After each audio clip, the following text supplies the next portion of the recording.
Écoute, profite du temps que tu as. Il ne sera pas toujours de ton côté. Tire à profit le temps que tu as. Vous connaissez tous le rappeur XXXTentacion, qui est malheureusement décédé suite à un assassinat à l'âge de seulement 20 ans. En réalité, certaines personnes se rappellent de lui pour ça, et d'autres se rappellent de lui pour le succès incroyable qu'il a connu dans la musique dans un laps de temps ultra court. Pour cet épisode, Ludo et moi nous sommes perdus dans les archives d'internet pour trouver ce fameux secret. Le secret que X attribue à son succès principalement. Bien sûr avec un peu de mindset pour s'assurer que nous puissions tous faire face aux obstacles qui se trouvent sur le chemin qui mène vers nos objectifs. Dans cette scène, ce que vous allez voir, c'est un fan de X qui veut lui donner des t-shirts car il l'a vu dans un centre commercial et il l'attend à la sortie pour lui donner ses t-shirts en espérant que ça fera de la pub pour sa marque de vêtements. Ce que X va lui répondre va vous surprendre. Eh mais c'est lourd! Yeah, alors ça te plaît? Mec, c'est pour toi. C'est à toi maintenant. J'apprécie vraiment. J'adore le W là dans le dos. Je pourrais promouvoir ce truc pour toi. On est ensemble. J'adore en tout cas l'effort. Pour de vrai, Merci mec. tu prends ce que tu fais au sérieux. Ouais, c'est le cas. Ce genre de truc, ça peut t'emmener très loin. Ok, ouais. Ne te laisse pas attirer par quoi que ce soit qui est en dehors de ton esprit. Ok. Le plus de temps tu passes dans ton esprit, le plus profond ça deviendra. J'ai vraiment envie que tu te rappelles de ces mots. Parce que si ce n'est pas le cas, ça n'ira nulle part. Je vois. Tout ce qui est en dehors de ce que tu as planifié n'a pas d'importance. Ok. Tu dois rester sur ton chemin. Ouais, je ferai de mon mieux. Mec, j'apprécie tellement. Merci. Souviens-toi juste de ce que je t'ai dit et étudie les lois de l'univers. Les lois de l'univers. Ok. Va chercher la clé de la maîtrise. J'apprécie. Tout bon. Le gars était venu pour une simple rencontre et un peu de promo. Il est reparti avec beaucoup plus. Un livre à lire, mais pas n'importe quel livre. La clé de la maîtrise par Charles Haanel. Un de mes livres préférés, franchement il rentre facilement dans le top 5 de mes livres préférés. Et dans ce livre, qui a pour but d'améliorer votre concentration et surtout votre pouvoir d'attraction, l'auteur arrête pas d'insister sur un point. Ce qui est important, c'est pas la lecture du livre ou l'acquisition des informations qui sont dans le livre, mais la mise en pratique des informations qui sont dans le livre. Et pour ce faire, il a mis au point 24 exercices à pratiquer tous les jours pendant 24 semaines pour atteindre un pouvoir d'attraction hors du commun. Je le rappelle, X attribue principalement son succès à la lecture et la mise en pratique des informations dans ce livre.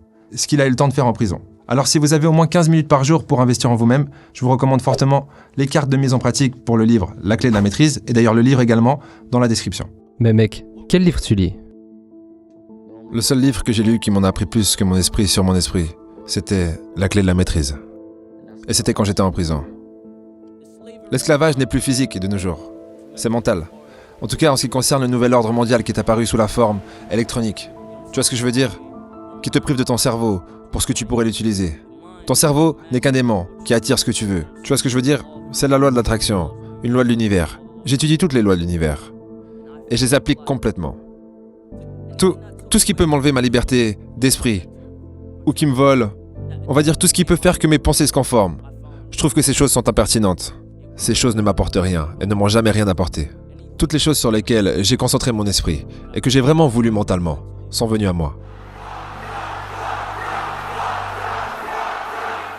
Toutes les choses que je ne voulais pas vraiment, ces choses n'ont pas fonctionné. On pense souvent que d'obtenir ce qu'on veut, c'est là où se trouve la vraie difficulté, alors que c'est vraiment pas le cas. Quand on veut vraiment quelque chose, ça devient vraiment facile de l'obtenir. Ce qui est difficile dans un monde de distraction, où tout est distraction, c'est de vouloir vraiment quelque chose. Quand vous voulez vraiment quelque chose, c'est facile de l'atteindre. Mais lorsque vous le voulez parce que ça serait utile ou pratique, parce que sinon vous serez dans la merde, et là, si vous n'atteignez pas votre objectif, du coup, là c'est pas vouloir ça. C'est vouloir par conséquence, et du coup ce genre de désir n'est pas assez brûlant pour vous stimuler suffisamment. Donc quand on a un objectif et on réalise que c'est dur de l'atteindre, on peut se demander « Ah, mais c'est pas dur de l'atteindre parce que j'ai pas de chance ou parce que la situation est compliquée. » L'objectif est dur à atteindre parce que en fait je le désire pas suffisamment. L'objectif est ce qu'il inclut. Et comment désirer plus son objectif pour s'assurer de l'atteindre? C'est très simple, il faut simplement donner plus de temps et d'attention à ce que vous prétendez vouloir. Parce que quand vous voulez quelque chose, vous aimez cette chose que vous voulez, sinon ça vous intéresserait pas.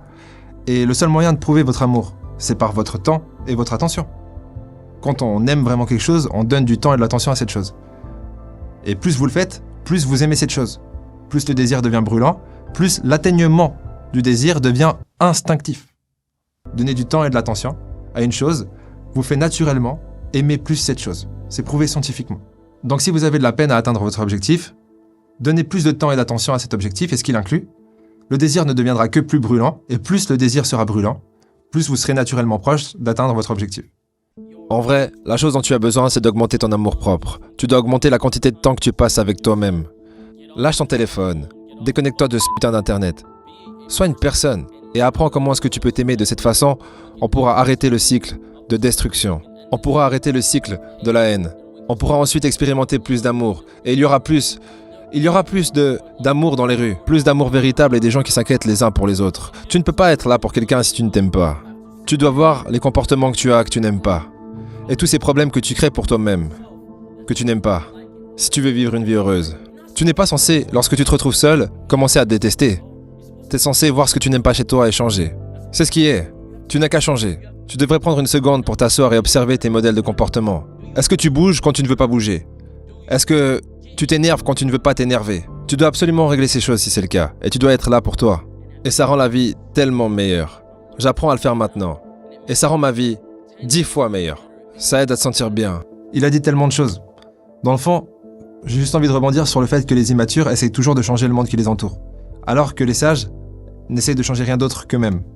Que le monde soit d'une façon ou d'une autre, que l'esclavage ait pris une forme mentale ou pas, le seul chemin qui mène à la libération, quelle qu'elle soit, c'est un chemin intérieur. D'ailleurs, c'est pas moi qui le dis, c'est Socrate. Il l'a dit mot pour mot, il a dit « Connais-toi toi-même et tu connaîtras l'univers et les dieux ». Lorsque X fait référence au fait de se contrôler et le pouvoir qu'on a de changer, sachant qu'on n'est pas des statues, ça me rappelle forcément l'exercice numéro 1. Et j'ai mon deck, évidemment. L'exercice numéro 1 du livre La clé de la maîtrise, qui dit « à atteindre une maîtrise complète du corps ». Est-ce que vous êtes d'ailleurs capable, pendant 15 à 20 minutes, de vous asseoir sans bouger involontairement, sans bouger le moindre muscle? La plupart d'entre vous allez dire oui. En réalité, c'est beaucoup plus compliqué qu'il n'en paraît. L'idée, c'est que si on ne se contrôle pas, on est contrôlé par quelque chose qui n'est pas forcément nous. Et lorsqu'on est contrôlé par des impulsions, un ego ou différentes envies passagères, il est vraiment difficile, voire impossible, d'atteindre un objectif conséquent, comme être heureux par exemple. Personne ne peut expliquer pourquoi tu es en vie. Personne ne peut te sauver, à part toi. Tu dois concentrer ton esprit sur les choses pour lesquelles tu as envie d'investir ton esprit. Si tu crois en quelque chose, tu peux le réaliser. Maintenant, ça ne veut pas dire que tout le monde doit devenir un rappeur. Ça ne veut pas dire que tout le monde doit devenir un putain de peintre ou un artiste. Ce n'est pas ça que je veux dire. Ton art peut se trouver dans tes émotions. Ton art peut être dans ton esprit. Maintenant, tu peux être un docteur, et ça peut être une forme d'art. Tu peux être un thérapeute, et ça peut être une forme d'art. C'est la façon dont tu fais ces choses. Tu comprends? Le comment. De quelle manière est-ce que tu fais ces choses? La façon dont tu traites ça. Tu vois ce que je veux dire? Même les relations amoureuses ou amicales peuvent être une forme d'art. Tout ça est mental.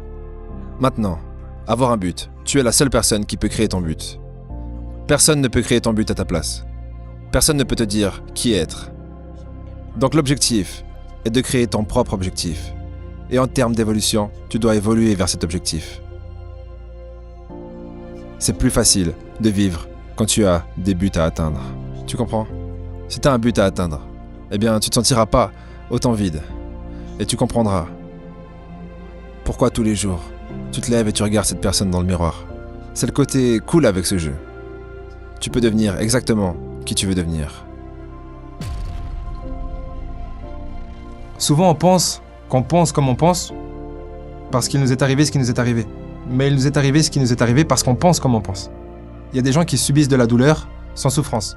Et il y a des gens qui souffrent sans douleur. Tout ça pour dire que quoi que vous viviez, c'est pas vraiment ce que vous vivez. C'est ce dont vous interprétez de ce que vous pensez vivre.